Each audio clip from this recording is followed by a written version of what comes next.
आप बगैर किसी टेंशन के अपने फेवरेट फूड ज़्यादा से ज़्यादा खाना चाहते हैं और खुद को फिजिकली फिट भी देखना चाहते हैं। ये बिल्कुल एक टग ऑफ वार की तरह है, लेकिन ऐसा पॉसिबल नहीं, क्योंकि जब भी आप ज़्यादा खाएंगे, ज़्यादा एनर्जी इनटेक करेंगे और एनर्जी एक्सपेंडिचर आपका कम होगा, तो आपका वेट इंक्रीज होगा।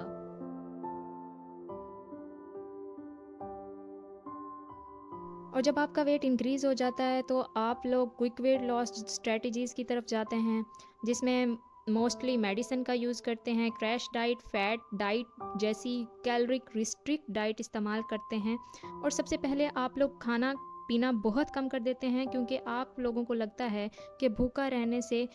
आपका वेट कम हो जाएगा, और आप लोग इंटेंसिव एक्सरसाइज करते हैं। और कुछ लोग तो ब्रेकफास्ट ही स्किप कर देते हैं, और कुछ लोग लंच, इवन कि आप 3 मेजर मील्स भी अपने पूरे दिन के नहीं ले रहे होते, जिसकी वजह से आपका कम दिनों में ही वेट कम हो जाता है। आपका वेट तो रिड्यूस हो जाता है, लेकिन इसके बहुत सारे ड्रेस्टिक साइड इफ़ेक्ट होते हैं जो कि हमारी लाइफ को हेल्थ रिस्क पे डाल देते हैं। इसमें नंबर 1 पे आ जाता है टेम्परेरी वेट लॉस। अमूमन लोग क्रैश डाइट को फॉलो करते हैं, यानी कि कैलोरिक रिस्ट्रिक्टेड डाइट, जहाँ पे वो 3000 कैलोरीज पर डे ले रहे थे, तो वहाँ पे वो उसका हाफ कट डाउन कर देते हैं, जैसे कि 1500 कैलोरीज पर डे। तो इस तरह within a week 5 to 10 KG weight reduce कर लेते हैं। मोस्टली लोग किसी न किसी माइक्रोन्यूट्रिएंट की डेफिशिएंसी का शिकार होते ही हैं, जिसको हिडन हंगर भी कहते हैं। लेकिन जब बात आ जाती है वेट लॉस की, तो लोग लो कैलोरिक डाइट को फॉलो करते हैं, यानी कि वो बहुत सारे फूड आइटम्स को अपनी डाइट से स्किप कर देते हैं, जिसकी वजह से बहुत सारे माइक्रोन्यूट्रिएंट्स को भी स्किप कर देते हैं और उनको माइक्रोन्यूट्रिएंट की डेफिशिएंसी बहुत ज़्यादा हो जाती है। लेकिन अगर बात की जाए उन लोगों की जो ऑलरेडी सफ़र कर रहे होते हैं माइक्रोन्यूट्रिएंट डेफिशिएंसी से, तो उनके लिए बहुत ज़्यादा ड्रास्टिक साइड इफ़ेक्ट होते हैं। और इन माइक्रोन्यूट्रिएंट डेफिशिएंसीज में शामिल हैं vitamin B12, calcium, folate, vitamin D, omega, iron वगैरह। कैल्शियम और विटामिन डी वगैरह जो कि हमारी बोन्स के लिए बहुत ज़्यादा ज़रूरी हैं, विटामिन डी और अदर ओमेगा वगैरह, ये हमारी हार्मोन्स के लिए बहुत ज़्यादा इंपॉर्टेंट हैं, हमारी बोन्स के लिए बहुत ज़्यादा ज़रूरी हैं। लेकिन अगर इनका इंटेक या इनकी डेफिशिएंसी आपको हो जाएगी, तो इसकी वजह से आपकी बोन्स बहुत ज़्यादा वीक हो जाती हैं, ऑस्टियोप्रोटिक हो जाती हैं, जिसकी वजह से आपको इंजरी होने के भी चांसेस बहुत ज़्यादा होते हैं। यानी कि अगर आप एक्सरसाइज कर रही हैं, ट्रेडमिल कर रहे हैं और आपको कहीं पे भी इंजरी आ जाती है, तो आपको स्वेयर फ्रैक्चर भी हो सकता है। हेल्थ रिस्क बहुत ज़्यादा बढ़ जाते हैं if you follow low caloric diet for a long time, जिसमें स्पेशली शामिल हैं अनीमिया, नेल्स का ब्रिटल होना, हेयर लॉस बहुत ज़्यादा होना, हेयर स्प्लिटिंग होना, या इम्यून सिस्टम का बहुत ज़्यादा वीक हो जाना। जब आपका इम्यून सिस्टम बहुत ज़्यादा वीक हो जाता है, तो आपको डिफरेंट डिजीज़ या इन्फेक्शन होने के चांसेस भी बढ़ जाते हैं। लोग अमूमन वर्किंग आवर्स में खुद को फटीग फील करते हैं, इनएक्टिव फील करते हैं, इतना फोकस होके काम नहीं कर पाते, जिसकी वजह से क्या होता है कि एक लंबे अरसे तक माइक्रोन्यूट्रिएंट या कैलोरिक रिक्वायरमेंट जो है उनकी पूरी नहीं हो पाती, जिसकी वजह से उनको क्या होता है कि लो एनर्जी रहती है, सीवियर केसेस में कॉन्स्टिपेशन हो जाती है और अल्टीमेटली पेशेंट कोलैप्स भी कर सकता है। Slow metabolism. अगर हम स्लो मेटाबॉलिज्म की बात करें, तो जब भी आप अपनी कैलोरीज इंटेक को नॉर्मल कैलोरिक इंटेक से सडनली हाफ करते हैं, तो आपकी बॉडी को लगता है कि आपके स्टारवेशन के दिन आ गए हैं और आपकी फ़ैट स्टोरेज या एनर्जी स्टोरेज ख़त्म हो जाएगी। तो इसके लिए आपके मेटाबॉलिक को स्लो कर दिया जाता है, जिसकी वजह से आपको बहुत ज़्यादा वीकनेस हो जाती है, और वहाँ पे आपके फ़ैट बर्न होने की बजाय आपकी जो मसल्स हैं उनकी ब्रेक डाउन की जाती है, ताकि एनर्जी रिक्वायरमेंट को पूरा किया जा सके। इससे बहुत ज़्यादा ड्रास्टिक साइड इफ़ेक्ट होते हैं, यानी कि आपका जहाँ पे वेट रिड्यूस होना चाहिए था, आपके मसल्स इंक्रीज़ होने चाहिए थे, वहाँ पे क्या होता है कि आपका फ़ैट स्टोर ही रहता है और आपके मसल्स की ब्रेकडाउन स्टार्ट हो जाती है। और यहाँ पे आपको चाहिए कि आप अपने कैलोरिक इंटेक को सडनली हाफ ना करें, बल्कि स्टार्ट में आप उनको 500 से कम करना स्टार्ट करें, और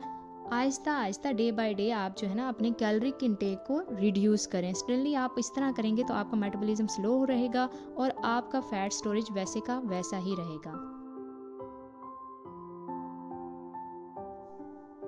अगर हम वेट रीगेन की बात करें, तो वेट लॉस होने के बाद आपका वेट फिर से गेन हो सकता है। उसकी एक वजह लेप्टिन हार्मोन लेवल का डिस्टर्ब हो जाना भी है। Leptin hormone basically hunger and satiety controlling hormones हैं, जो कि हमारे ब्रेन के एक पार्ट हाइपोथैलेमस से रिलीज़ होता है। नॉर्मल डेज में ये हमें फीलिंग ऑफ फुलनेस देते हैं, यानी कि अगर हम खाना खा रहे हैं तो हमें फीलिंग ऑफ फुलनेस आती है और हम खाना खाना बंद कर देते हैं। लेकिन अगर हम लो कैलोरिक या रिस्ट्रिक्टेड कैलोरिक डाइट का इंटेक करते हैं तो इससे क्या होता है कि लेप्टिन हार्मोन्स भी रिड्यूस होते हैं, और लेप्टिन हार्मोन्स जब रिड्यूस होते हैं तो आपको भूख नहीं फील होती इतना, और फिर आप उसी लिहाज से खाते भी नहीं हैं ज़्यादा। लेकिन जब आप दोबारा से अपने नॉर्मल रूटीन पे आते हैं तो आपकी जो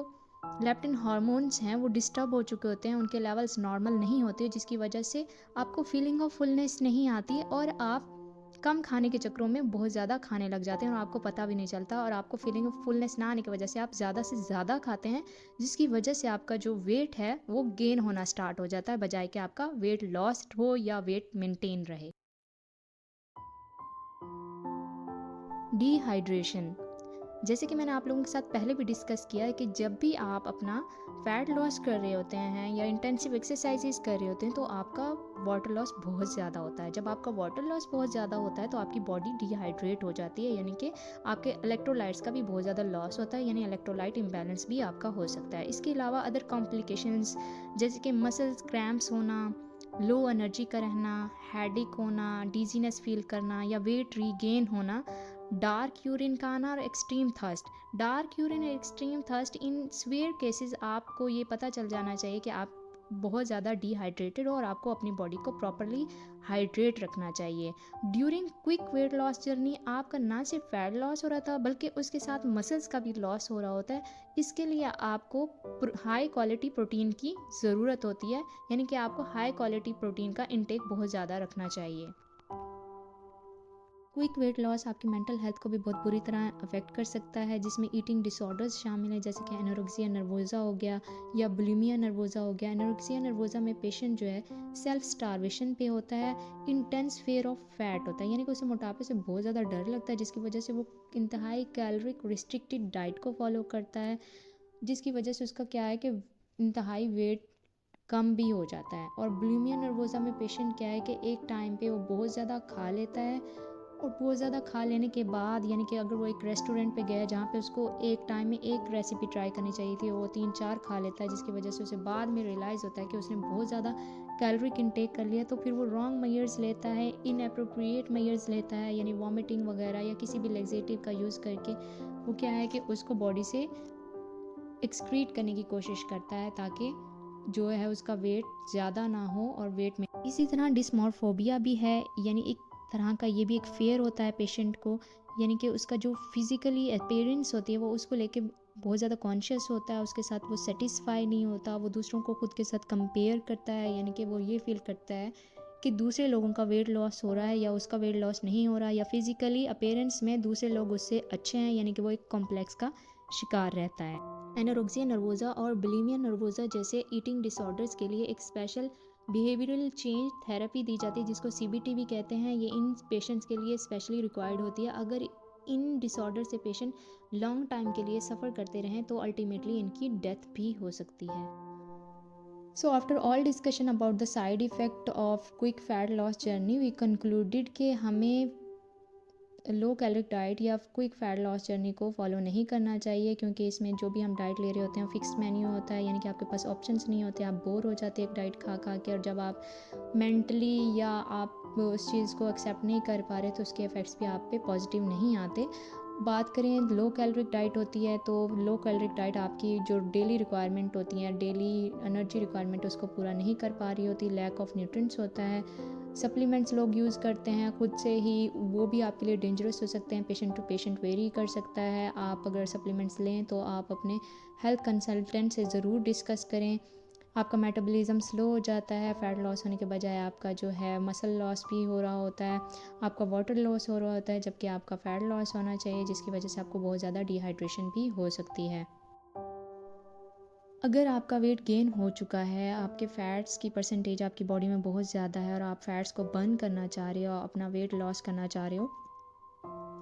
तो आपको एक proper healthy weight loss journey follow करनी चाहिए, यानी कि आपको एक बैलेंस्ड डाइट लेनी चाहिए। जैसे कि पिछली वीडियो में आपको मैंने पूरा बैलेंस डाइट के बारे में गाइड किया था कि जिसमें आपके फ्रूट्स भी हों, वेजिटेबल्स भी हों, जो कि आपके माइक्रो न्यूट्रिएंट्स की रिक्वायरमेंट को पूरा करें, आपके इम्यून हेल्थ को अच्छा करें, आपकी प्रॉपर एनर्जी, आपकी प्रोटीन रिक्वायरमेंट को पूरा करें, अच्छे कार्बोहाइड्रेट्स, कम्प्लेक्स कार्बोहाइड्रेट्स यूज़ करें, लेग्यूम्स यूज़ करें, ग्रेन्स यूज़ करें। अमूमन तो लोग क्विक फ़ैट लॉस जर्नी में क्या करते हैं कि बिल्कुल ही ग्रेन्स को कट कर देते हैं, जो कि बिल्कुल अनहेल्दी है।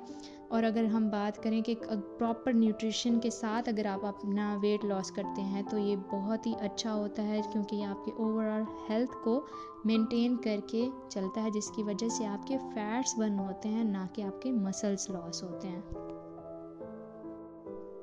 बैलेंस डाइट के लिए आप माई प्लेट का कॉन्सेप्ट यूज़ कर सकते हैं, जिसमें ग्रीन्स भी आता है, जिसमें प्रोटीन्स भी आता है, जिसमें वेजिटेबल्स भी आती हैं, फ्रूट्स भी आती हैं और डेयरी मिल्क भी आता है। यानी कि एक दिन में आपको इनकी प्रॉपर सर्विंग्स लेनी चाहिए। और आप एक अगर प्रॉपर न्यूट्रिशनिस्ट या क्लिनिकल डाइटिशियन से कंसल्टेंसी लेते हैं और तो आपको प्रॉपर आपकी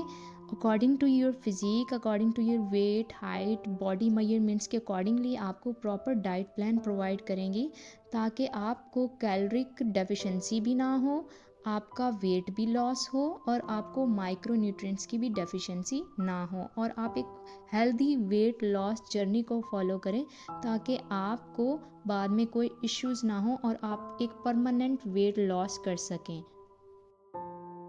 तो गाइज़, आई होप आप लोगों को मेरी वीडियो ज़रूर पसंद आई होगी। अगर पसंद आई है तो like and share and subscribe करना मत भूलिएगा। और इंशाल्लाह नेक्स्ट वीडियो में मैं आप लोगों को वेट लॉस डाइट प्लान भी शेयर करूँगी। Thank you very much for watching my video and stay connected.